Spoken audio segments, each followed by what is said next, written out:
Hi, everyone. I'm Linda Schellenfeld from the International Grief Institute and founder of Grief Diaries. And this is Moments of Hope, a show featuring people who turn pain into purpose to do good in the world. And tonight's guest is Bill Guggenheim. Welcome to the show, Bill. Thank you very much, Linda. Pleasure to be here. Yeah, you are rather amazing. You have a really, really cool story that I'm excited to share with our viewers tonight. It goes back to a long time ago when you were, once upon a time, a Wall Street broker and analyst. And then in 1974, you had a pivotal experience that changed everything. What happened in 1974? Well, that's a very long story. I won't spend time with it. But basically, I became a medium without believing in it. And I began receiving stories, short stories, which I would write down on paper one after the other. And that went on for several weeks. And after that, I began receiving New Age or whatever, philosophy, some poetry, which was not very good, and some parables, which were very good. But then I began receiving messages from people who had died for people who were living. And I did not necessarily know the ones who had made their transition, but I did know the people the messages were intended for. And again, I had no belief in any of this, but I was doing it. And so the challenge was, what do I do with these messages? And several were many pages long, handwritten pages. Wow. And I called each of the people, as I received a message, and said, with all the disclaimers I could, because nobody knew me in this capacity, Wall Street stockbroker, securities analyst, volunteer fireman, other things, yes, but not as this. And I asked them if they would like Judy, my former wife, to type the messages up, and they said yes, and we mailed them away to the people. And I called them several weeks later because I wanted validation. Was I totally nuts or just partially nuts? And it was one of those things whereby it was fearful to be wrong, but it was fearful to be right. It was both. And I found out the way it worked was when I called somebody and I was concerned about me and getting validation, I never got it. But if I was concerned about them and had the message help them in some way or help them with their grief or whatever it might be, I always got it tenfold. And wow. And the most far out one, if I could use that John Denver phrase, was a man whose grandmother and grandfather, who lived upstate in Michigan, had gone out in the winter when it was snowing. One went out and didn't come back, and then the other went out. So I think his grandfather went out and the grandmother went out looking for him, and they both froze and died in the snow. And that was part of the message, as evidence that it was from them. And I had no knowledge of that, and I never even heard of anything like that in the United States. So it was a very 4 months that were very intense, very woo-woo, and I handled it as well as I could. And on a good day, I'd be smiling and said, if this is a trick, it's a good one, because I don't know how I'm doing it. And other times I was scared. And once I literally climbed under a bed because I heard some noises. And I thought, ooh. I was very, very human, in other words. And I can still, this is really the opening of my intuition. And I learned how to help people, especially people who are bereaved, by tuning into them and being able to give them answers that they could understand and be comfortable with. And then you became a bereaved father yourself. But before we get to that, you, in 1974, had this pivotal experience of suddenly you're open to deceased people who want messages passed along to their living loved ones. Yeah. And in 1977, you attended a workshop by the famous, iconic Dr. Elizabeth Kubler-Ross. Yeah. What did you learn there? Well, basically, it was on a Thursday, and Elizabeth flew Dr. Raymond Moody down from Georgia to Florida, where the 5-day workshop was, and he spoke about near-death experiences. And then we continued as a group, but we had 70 people amongst us, and I'm still friends with some of them many years later. And there was a woman there who was a nurse whose daughter had been hit and killed by a car when she was out walking with a girlfriend. And she recited how she had had this beautiful dream of her daughter being in a swing and in a tree, and how well the daughter looked and how much this dream helped her accepting her daughter's transition. and things like that. But back then I was still analytical, and I heard the word dream. I discarded it as being, quote, not real, unreal, unquote. And then she went on to say how the girl's brother, younger brother, was doing his homework one night, and he looked up and he saw his sister, Kathy, standing there. And he looked and he could see her clothes and see her face and her features, everything. And that scared him, and he came running out of his bedroom to the living room. Kathy's in my bedroom. Kathy's in my bedroom. And so he ended his experience. But again, being analytical, from New York City, by the way, a New Yorker, I analyze it as, teenage boy, who knows, a little marijuana, something else I don't even know about, so I threw that one away. But then Elizabeth herself went on to describe in detail how a patient of hers had died, and 10 months later, she came back to her. To visit her. Oh, my goodness. When she was at her office.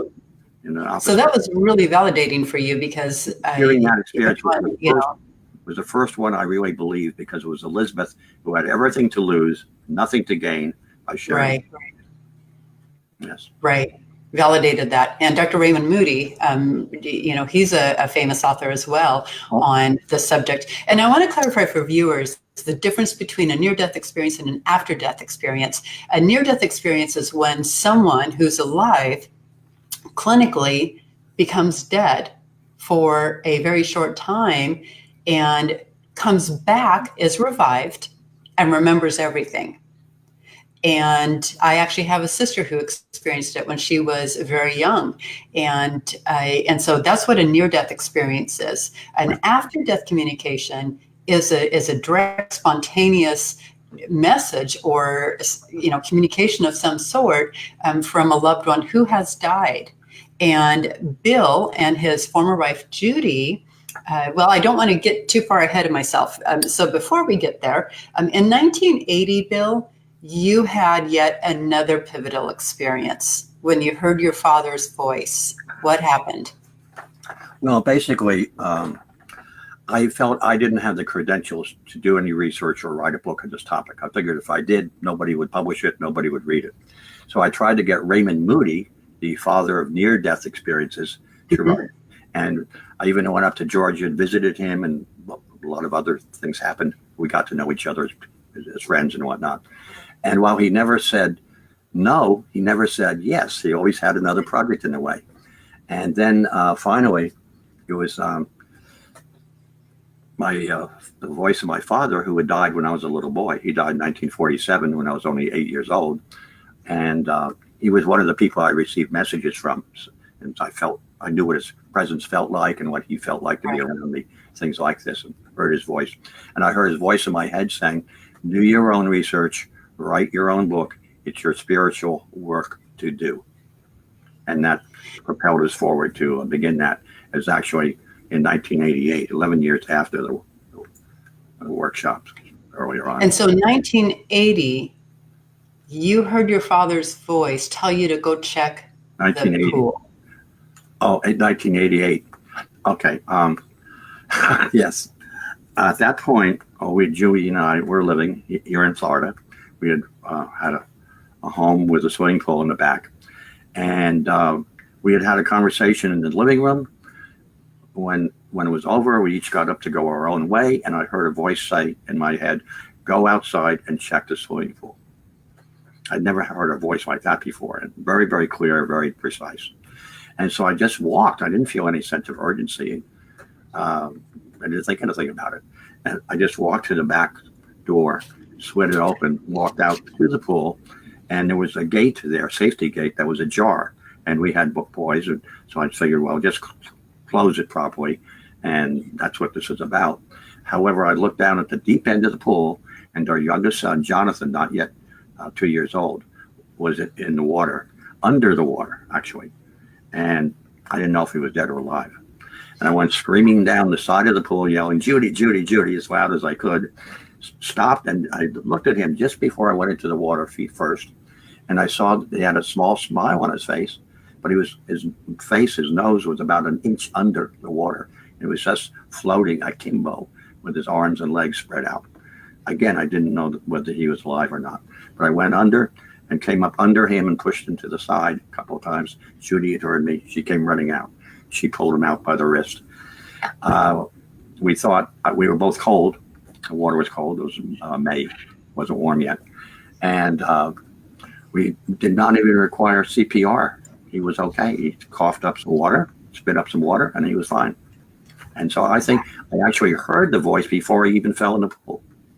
And he had come out of the bathroom, which had a special knob on the doorknob to where he shouldn't have been able to open it.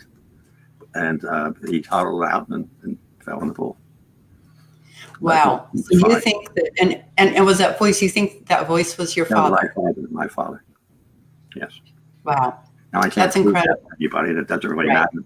It saved his life. And he was visiting me here today. So my son, Jonathan. And so in 1988, then you heard your father's voice again, who told you to do your own research. And that's when you and Judy founded the after-death communication study. Yes. And you became considered the father of after-death communication, because in that study, and that was over what, 7 years, 8 years? We did 7 years of research and writing.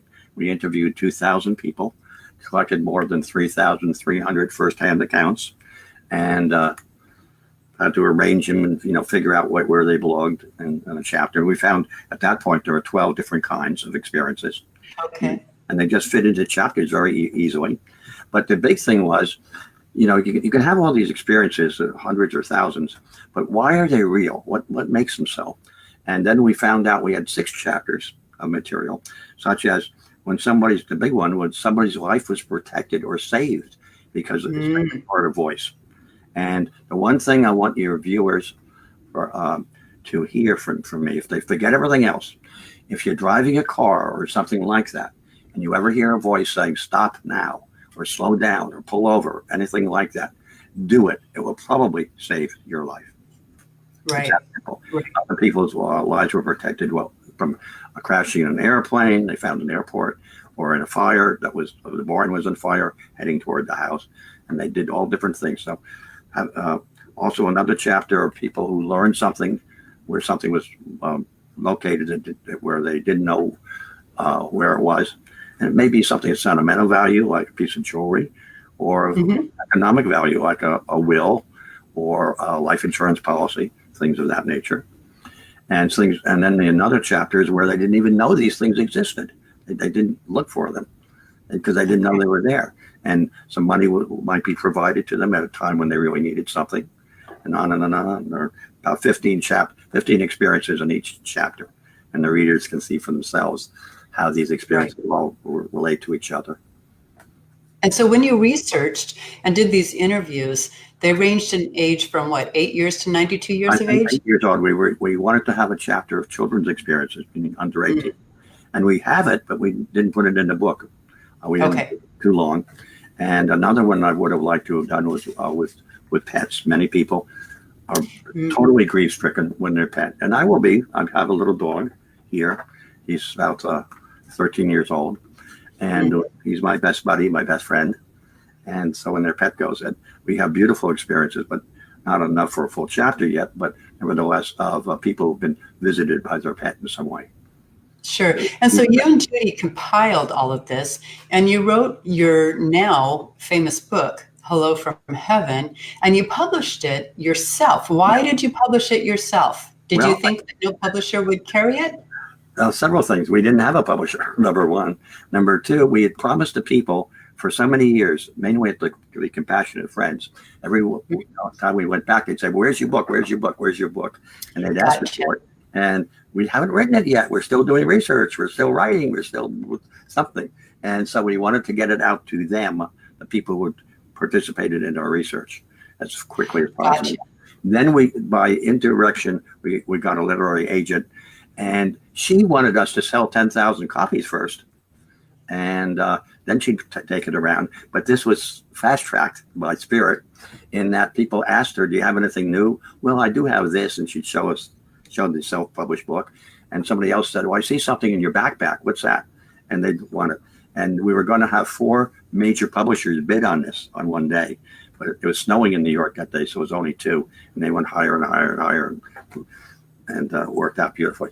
So Bantam is the publisher. So Bantam was the big winner. Yes, yes. So Very exciting. fantastic, Very fantastic. exciting.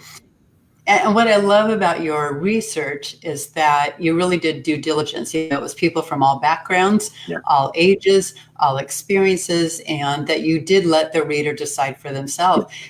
You know, when you first had your experience going back to 1974, you were agnostic. Yes. And so what was that like for you in terms of, you know, because there's many people today that when we talk about after death communication, near death experiences or mediumship or any of that, there are certain people who feel it doesn't happen or it's evil, you know, it's not Christian like or what have you. So what are your views today, because you've now gone from agnostic all the way to the other end of the spectrum, and you have this research to back you up in addition to your own experiences? Oh, that's a big, big question. But basically, I think you don't have to believe in a God or any particular type of God. That's up to the experiencer. But you can still believe in life after death, and then wait and see what else shows up. The two, one does not preclude the other. You don't Okay. have to have a belief in a divinity to know there is a life after death. And the longest account is a full chapter in the book Autobiography of a Yogi by Paramahansa Yogananda. And that's a whole long chapter. And his guru, who died, is there with him for hours in person, three-dimensional conversations, everything. Wow. So it's just a question of what do you believe? Read some of these books if you need to or want to. Our book contains 353 firsthand accounts. And we did that purposely, not because we believe them. We wanted the reader to decide for himself or herself whether they believe in it.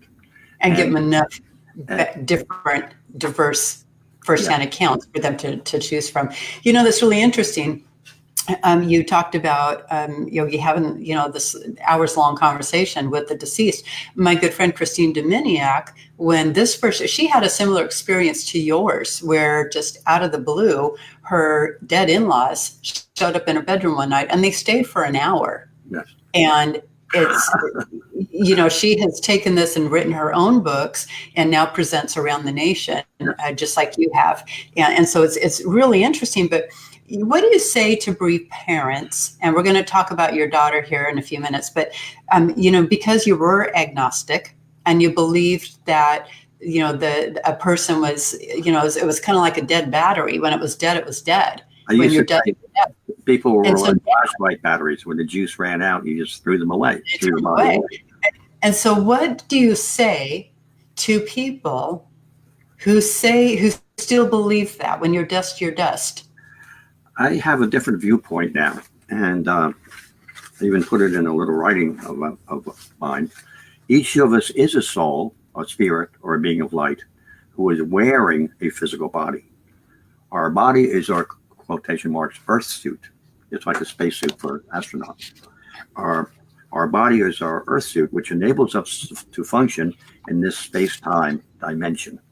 In other words, we need it to be seen, heard, pick things up in our hands, make things, build things, grow food, all the rest of it. One day our body will die. It will stop working, but we will continue to exist. So this is just my outer shell, they call it. That's what ages. That's what has diseases and all the rest of it. That's what is killed in a war or accident, you name it. But the I who I am, the I who each of us is, you and all our listeners, viewers, each of our I, that continues, just does. I don't believe it. I know it. That's the difference. It's not a belief. It's a knowing. And so what about the religious who view it as evil? Because I've had my own after death communication, you know, that I've talked about in our books, Grief Diaries. But people have said to me that it's evil, it's the devil in disguise. And my personal belief is anything that is comforting certainly is not of the devil. But what do you say to, you know, you've presented on this topic for 30 years all around the world. And so have you had a case where anyone who's mourning the loss of someone they loved, not just a bereaved parent, but have you had them say it's evil? I've had people ask me those questions, but they haven't actually made it as a statement to me. Okay. There's a difference. And I say, no, I don't believe it's evil. But those, there are fundamentalists of every denomination, of both Protestants and Catholics, of every religion. And if you want to say this is so and this is not so. But there's a book I just finished reading by a woman who's an extremely conservative or fundamentalist Christian, which I respect, because her first book, Waking Up in Heaven, and her name is Crystal McVeigh. Can you see her on? Can you hold it to the camera a little closer so we can see it? There you go. Thank you. Okay. Now she's number one best-selling author as well, correct? Her books are doing beautifully. But I just read her sequel, Chasing Heaven, and this is a very, very, for me, a very, very conservative Christian book. But I loved it anyway because she redefines things. One of it is about love, Love, love others, value everyone, Love, love others, value everyone. And there's a place in here where a man wants to friend her on Facebook, I think, but he says to her, knowing that she's a Christian, I'm a gay man, I'm gay. And she said, I don't care. That's okay. God loves you too. God loves everybody. And if you have an open mind, and this is a woman who has worked with the homeless under a bridge in Texas, going back and back and back with a church called the Church Without Walls. And she's worked in strip clubs to try to bring some of the girls who were headed down that human trafficking slippery slope and whatnot. She's done that and many, many other things. She just, as she uses the word nudge. She gets a nudge from God to go do this or go do that, which may be very small. Maybe to say hello to somebody or buy him a hamburger at McDonald's. Very small things that are one time, not a ministry, and other things which are ministries. And I respect her extremely much. And she helped reading this book. I teared up quite a few times in reading it. Is that right? Yes. Well, I'm going to read both of her books, and I will see if I can get her to join us on the show down the road. Since you've held up her two books, do you have your book, Hello from Heaven, that you can show viewers? And bring it up to, there you go. Okay, so this book has been around. It's on Amazon, Barnes & Nobles. It's likely carried in most brick and mortar bookstores. But if to viewers, if you don't see it on the shelf, ask the bookstore. And they will order it for you. You can order it, but mainly it's Amazon these days because it's been out since 1996. In paper. But it's still a wonderful book to this day and quite relevant. So I want to fast forward to 2011 when your 47-year-old daughter, Janet, died by suicide. Yes. And, losing a loved one, especially losing a child, which is both of our lost languages, is pivotal in ways that other people can't understand. But because of your history and being a pioneer in you and Judy really created the field after death communication. And so, what is your belief? Which I believe is our work came through us, not from us. We were guided to, led to do this work. And I believe that was a choice I made before we were born. And we just did our marching orders and we did the book. That's, so it's sole contract. Not praising me or taking great big credit for something. I had the money, the interest, the time, and all the rest of it to do it. And we did it. And I'm certainly glad that you did. But, when you did it, you hadn't experienced loss by suicide yet. No. And now you have your own personal account with, death by suicide in your daughter. And so when she died by suicide, did you think to yourself, I want to hear from her? Of course. I want to know she's okay. Yes. Very, very much. And I did not hear from her initially. It's my little dog. Hang on. I'm going to bring him up. Come here. Otherwise, if I don't include him, he'll just bark. Oh, my goodness. Bark. This is Charlie. He's my best. Hold him up to the camera for a second. Buddy. my best friend. He's 13-year-old, miniature schnauzer, miniature uh, poodle. Oh, Yeah. he's adorable. Anyway, And with so Janet, how with, long was it before you heard from Janet well, let after me she go got back a basically bit and said, describe her a bit because it makes a difference here.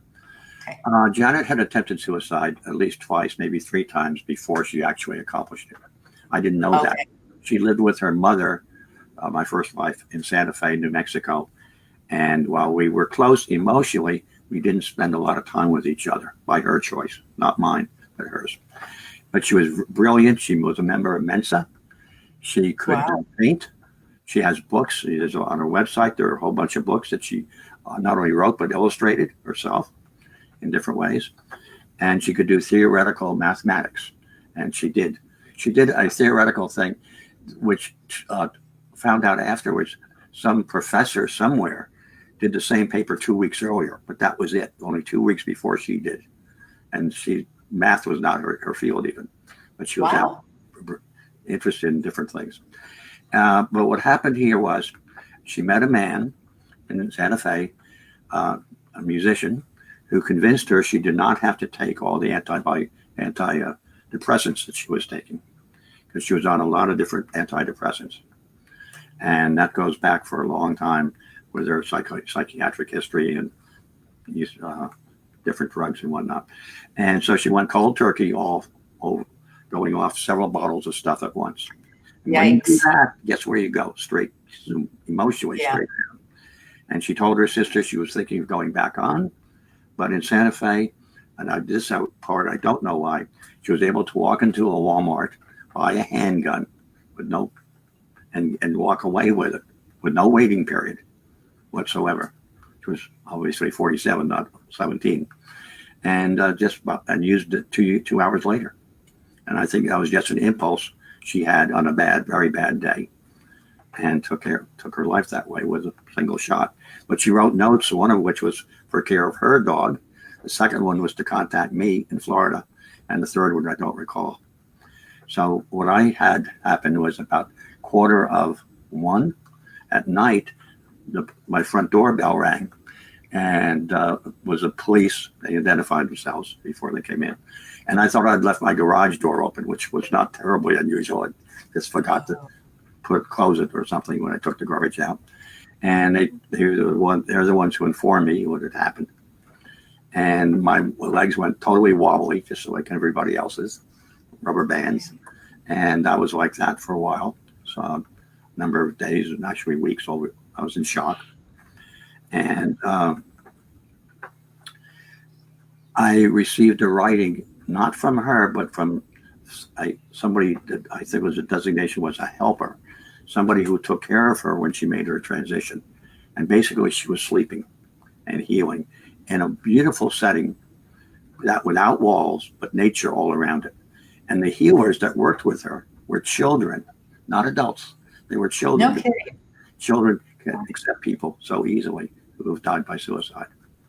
And eventually, I did hear from her. But and I received some writings. In other words, I could receive dictation.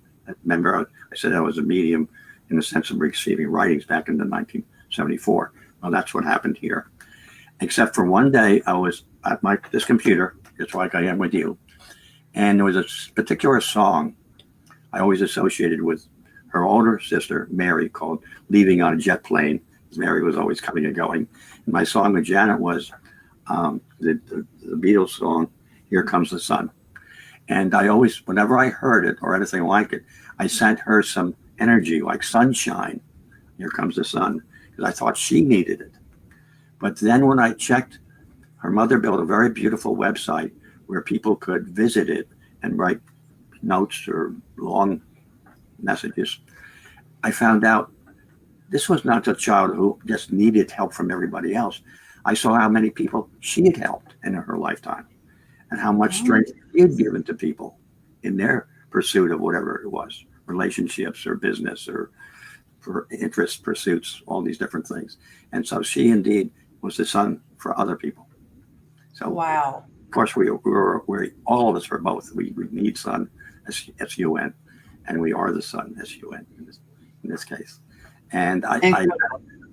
my eyes misted up when I heard the song, and I saw her, and she was dancing in a turning, but in a circle, and in full color. And so it was a ADC after death communication vision that I had of her, and it lasted, I don't know, 30 to 60 seconds maybe.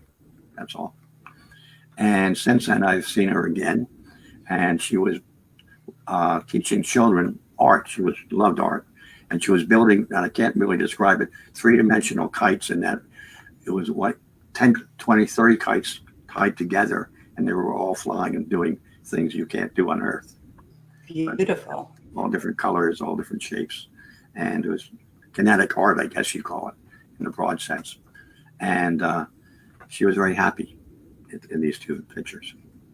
So knowing that she's very happy, Yes. how does, much happier there than here, ever. yeah, fair enough. Fair enough.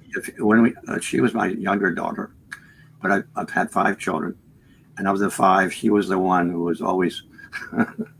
Look, she made life hard on herself. It's the only way I could put it. She was from first grade on. She was having problems with school and discipline and regulations and rules and all those things, and that's the way she lived her life. Was sort of challenging authority, and you don't do too well in the long term. You do it for a year or two here or there, but not all your life. And right, you know, with people who have had challenging lives, someone asked me a while back, why is it that some people have such hard lives while other people skate through lives? And what came to me immediately was that either it's for them to learn lessons, or it's a life that they sacrificed so people around them can learn lessons. Okay, I agree with both of those. And I would say is that we choose it before we're born. I believe in life before birth, and that we choose our family members. There are 2 books by Michael Newton, Destiny of Souls and Else of Souls, which totally changed my perception. But I was ready to have it changed. It wasn't, oh, that makes sense. It was much. Yeah, those are both very good books as well.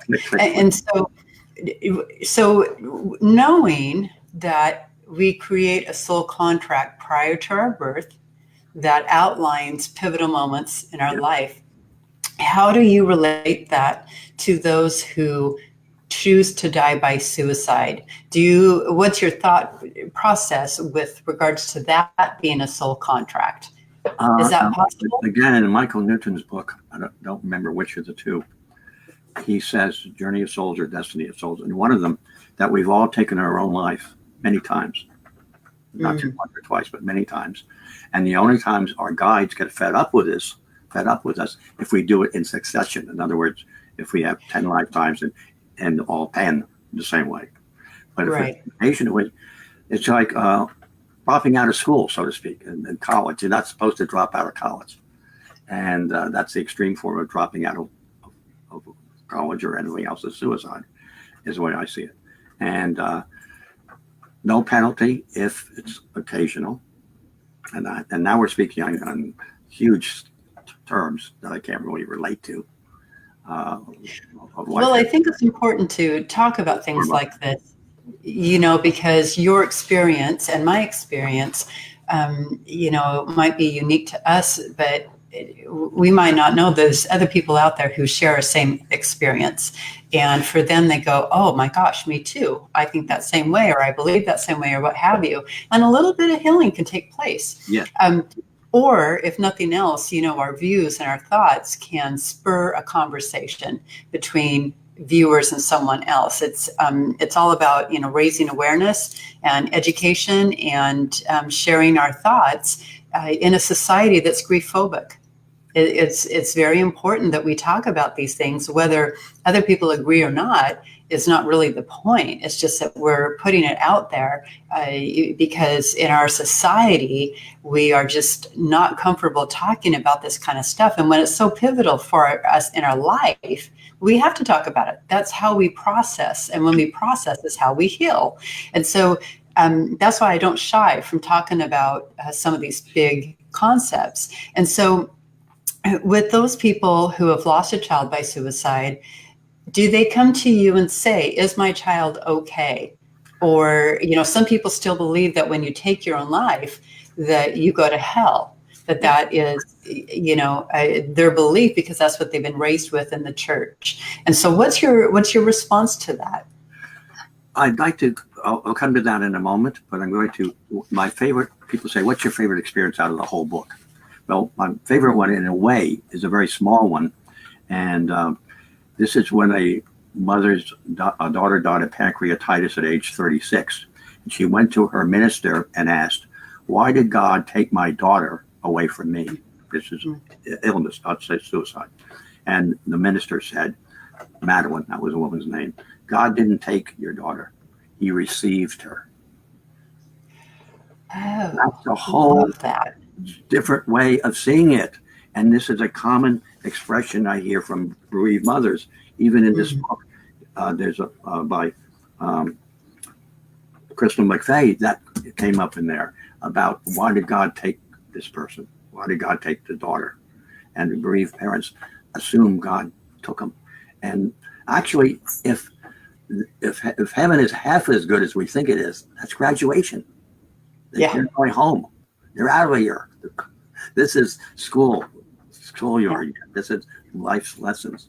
And we don't learn from the easy stuff in life. We learn from, quite often, the very hard challenges. That's how we learn.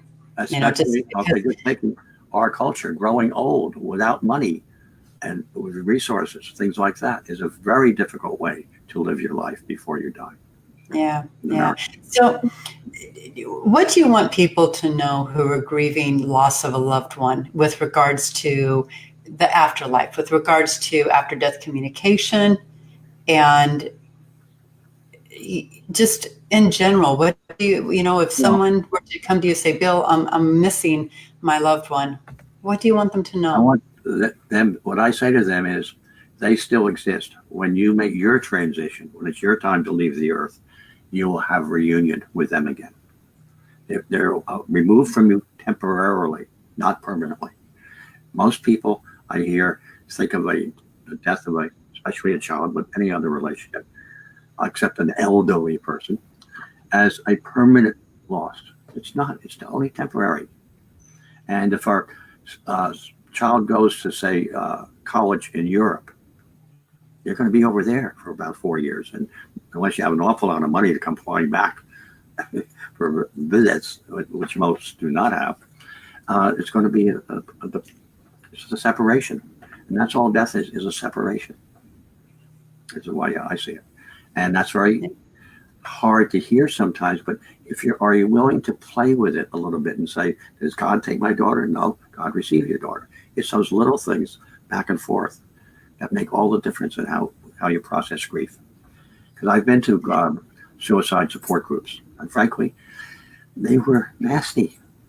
They were just reciting the same story month after month after month after month, with no room for anybody to give new input. And so they're just caught in a time loop. I feel sorry for that. Just sadness, and loss, and anger, and bitterness, and all kinds of other negative emotions. And of course, I miss my daughter. Right. I don't want anybody to think that I don't miss her. I don't think about her. I do. But it's a temporary separation. Well, I love how you phrased it, that it's the same scenario, but if we see it from a different viewpoint, a different side of it, it changes our whole perspective. And that's a really brilliant way of saying it. And so I want to see if people have asked any questions, and give you a chance to answer any questions here. Tiffany McCord says, Bill, ever read about, I'm not sure how to pronounce this, Medjugorje, spinning of the sun with Mary? Mary had, Medjugorje was one of the many places that the Virgin Mary, or Mary, was seen by various people. And yes, I've heard of that, but also at Lourdes is another one. And I used to know several of those. And we did not put those in Hello from Heaven because they were so controversial. But we just had Easter yesterday. The appearances of Jesus to Mary, the Magdalene, and to his apostles. That was his biggest part of his message. And yet his death is focused on by Christianity. And I'm not saying they shouldn't, but the fact that he appeared to them and showed he still lives is the biggest message, I believe, he demonstrated to his followers and to others, because he met with 500 people in one place, saw him later on. 500 people, not one or two, and not a bunch of fruitcakes, but 500 people. Some of them, I'm sure, some didn't. And then the other one is Mary, his mother, has been seen in a whole number of different places, and the messages have been received, written messages, and she's been seen in 3 dimensions and the whole bit. And most of those have stories, but we didn't include them in our book because we wanted contemporary accounts that were not as explosive in nature. And you know, the Catholics accept the ones by Mary, and the Protestants generally don't, and on and on and on. It goes back and forth. And fair enough. Messages of Fatima, but in Portugal, that was a big one. So I hope I believe they're real, just to answer this woman's. I do as well. So thank you, Tiffany, for asking that question. And part of the reason why I wanted to have you on tonight, Bill, was because it was the day after Easter. And, you know, when I talk about after-death communication or dreams with my daughter, or the dream I had prior to my daughter dying about her death, you know, people, there's, you know, some people who say that's, you know, evil and, you know, that's against my religion and such. And yet the Bible's filled with accounts of after-death communication. And Easter is a wonderful holiday that celebrates the rising of Jesus. Yes. And no matter what you believe, that's what we celebrate. That is, you know, life after death. If that is not proof of it, I don't know what is. So let me see if anyone else has any other questions. Tiffany McCord says you have to be open to signs. And that brings me to a question I want to ask you. I've heard of some people who say, I've never received a sign. Why? Why does, you know, grieving Gracie over here receive numerous signs from her you know, loved one? And why do I not get any? What's your thought on that? That's a speculative answer. I don't have a final answer, but and that's covered in the book briefly. But basically, some people receive signs, but they don't recognize them right. for what they are. And that can happen very, very easily. They're expecting something so big that if they find a dime, you know, a little piece of metal at a particular place, they don't see that. Other ones want something more than they get. And then some people don't really need it. They're doing pretty well with their grief. And I think it's that those who cross over, those who make their transition, have to want to communicate with us. Okay, they have to want to. Secondly, they have to learn how to. I don't think it's just something you're born with and you just do these things. I think you have to learn how to do these things. And not all of them necessarily feel that they want to. Some do, some don't. Okay. And they may some family members, but not others. It's not necessarily everybody. Right. Basically, also, some of us are just more open. Right.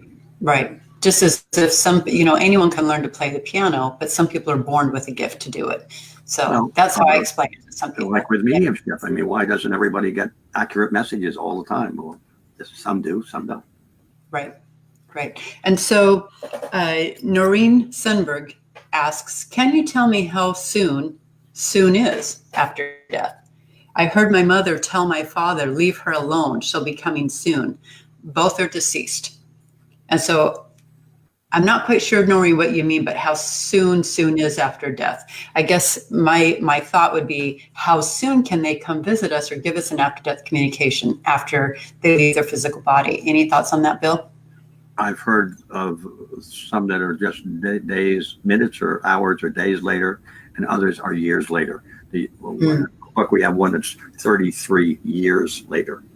And that's to warn because there's a storm going and a tree crashes through the house and he's warning them to get out of the house. It's an emergency. So that was 33 years later.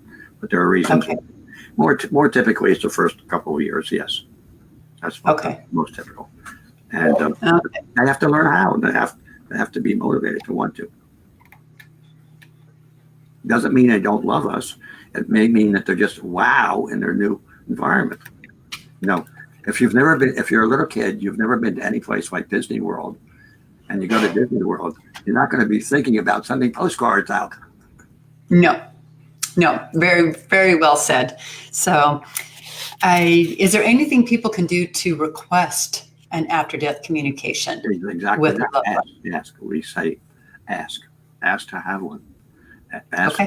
Ask your deceased loved one. Ask God.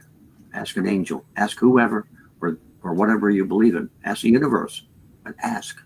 The key to receiving in life is asking. Okay.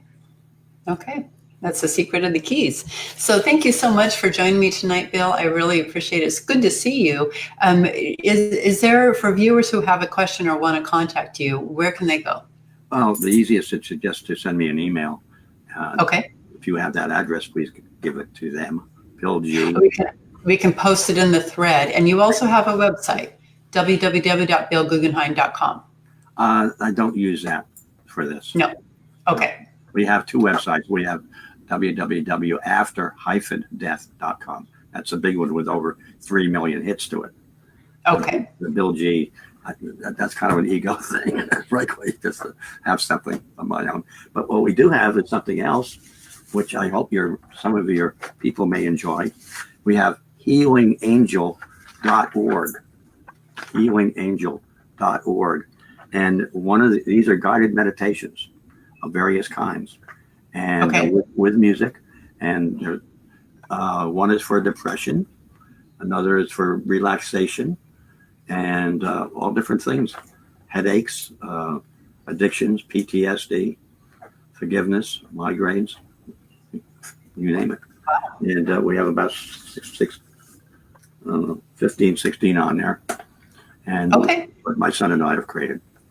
So healingangels.org. O-R-G. Okay.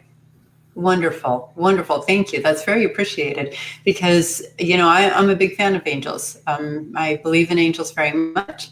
And I've not about angels, though. That's just the name of it. Gotcha. You're an angel. From the standpoint of Chasing Heaven, she calls people, no, it's a different book, but she calls people angels who help each other. If you help somebody in some way, you're an angel. So, beautiful. Well, thanks so much for joining me tonight, Bill. I really appreciate it. It's good to see you. And thank you for all the work you've done over the past 30 years. And I hope you keep going. So thanks so much for joining us, viewers. If you have any more questions that we didn't answer, go ahead and post them in the thread, and we'll see if Bill can answer them over the next couple of days. If you have any questions, you can, I'll post his email in the thread as well, and you're welcome to contact him. So thanks so much for joining us, and have a wonderful night. Take care. Thank you very much, Linda. Thank you.